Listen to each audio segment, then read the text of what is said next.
My Lord and my God, I firmly believe that you are here, that you see me, that you hear me. I adore you with profound reverence. I ask your pardon for my sins and the grace to make this time of prayer fruitful. My Immaculate Mother, Saint Joseph, my Father and Lord, my guardian angel, intercede for me. Some time ago, someone was telling me the different reactions that people have in front of the same situation. And the deal was to put, I don't know if it's true, I don't think so, but it's just a joke, to put on a table a Bible and a $100 bill and see how people react and if they take anything or how do they engage with that situation again. And apparently the guy telling the joke was saying that an atheist will take the money and leave. A Protestant, with all my respects of course, would take just the Bible and leave the money, out of scruples maybe.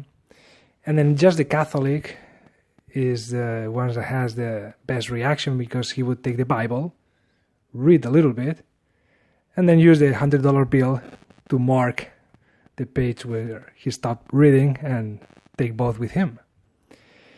And I think there is some truth in this joke, in the sense that as Catholics, as followers of Jesus Christ, as followers of you, Jesus, we have our minds, of course, directed towards heaven.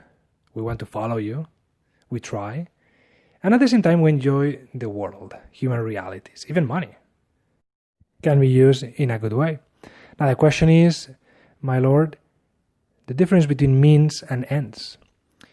And maybe today in the Gospel, I have some clues in order to understand myself and to understand how to relate myself to the world, how to engage or to cope with reality.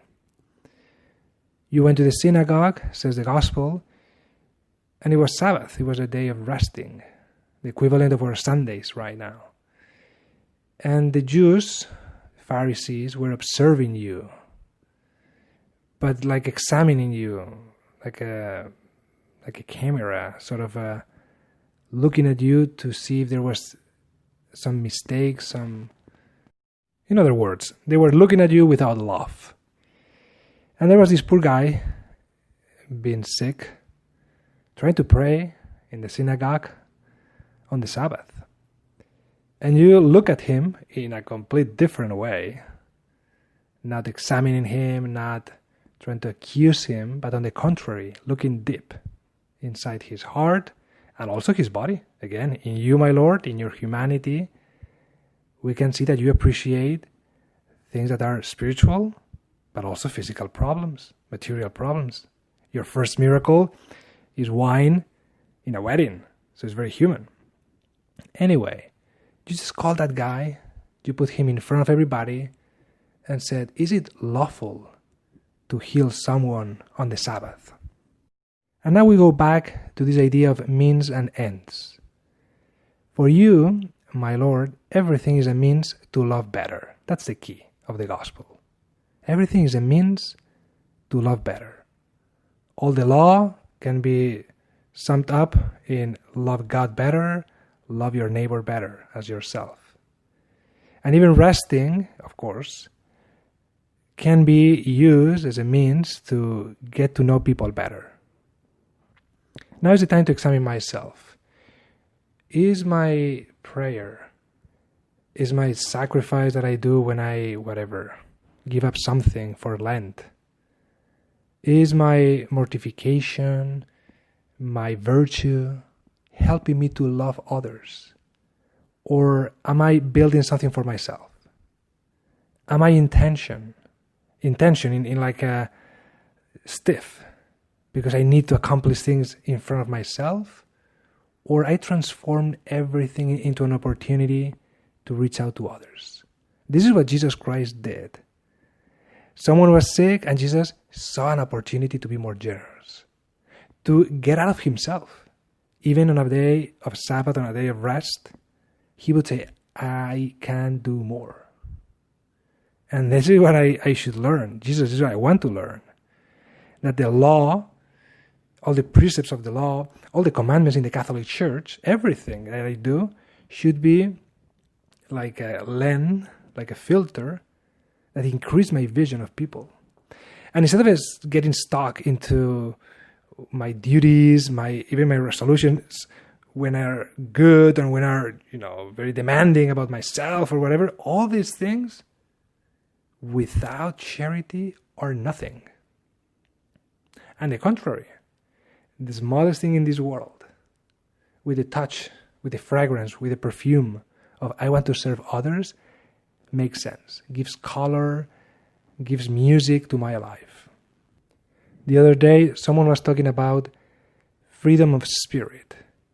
What's the meaning of freedom of spirit? And the author that I was reading was saying, it's not just the right to do whatever you want. Like I am free to choose. He was saying the freedom of spirit that is Christian means the increase of love in everything I do. That's the real freedom. And I was thinking, my Lord, when I remember my friends or when I deal with my friends, and some of them are very attractive people, like likable, and I think they're so happy, so infectious in their happiness, in their joy. Why is that? Because they're free. Because they love. People that love are at ease. They don't have tension. And they don't create tension around them. On the contrary, you go to a get-together, to a movie, to a dinner, and that friend that you know that is always happy, when he or she comes, you feel at home. They bring the fragrance of togetherness, of unity. And it's because when you are free to love, when you love, nothing can humiliate you. And then you risk, and then you are at ease. This is so attractive. This is what I see today when I read the Gospel of Jesus. You were always looking outside. And I want to do the same. It is difficult. There is this Argentinian cartoonist that passed away recently, the author of a series of cartoons by the name of Mafalda, little girl, very witty, very smart, with a lot of common sense.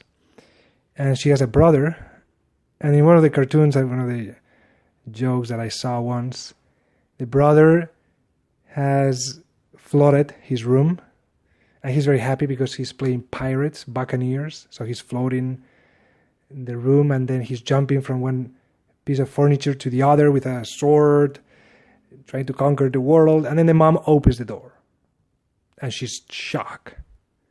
And the kid has a very interesting reaction, because he looks at his mom and says, "Mom, look at the essentials. We have each other. We love each other." And I think this is a very good advice for my interior life, Jesus. Look at the essentials. Let's look at the essential thing here, in my family, in my workplace, in my university, in my classroom, in my community. Let's look at the essential things. And this is what you did today in the gospel. What I see today in the gospel is that you are looking at the essential. You are praying. And your prayer, Jesus, doesn't put you away from the world, like in an ecstasy of indifference towards the world. On the contrary, the more you pray, the more you see. And then you looking around the synagogue, looking at the essential things that people needed that day, you saw a guy that was having a hard time. And then you made the extra mile, you crossed through all the barriers, you jump over all the obstacles just to reach out to that person that needed you.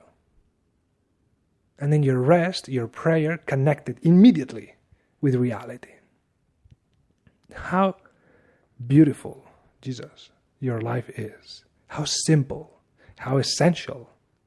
I would like to be like you. To be honest, it's sometimes difficult because I get stuck into myself, even if it's in good things like resolutions or prayer, virtues that I want to accomplish. But those things are not meant to be for a mirror. They're meant to be glasses that amplify reality. that give me a deeper sense of what people need around me.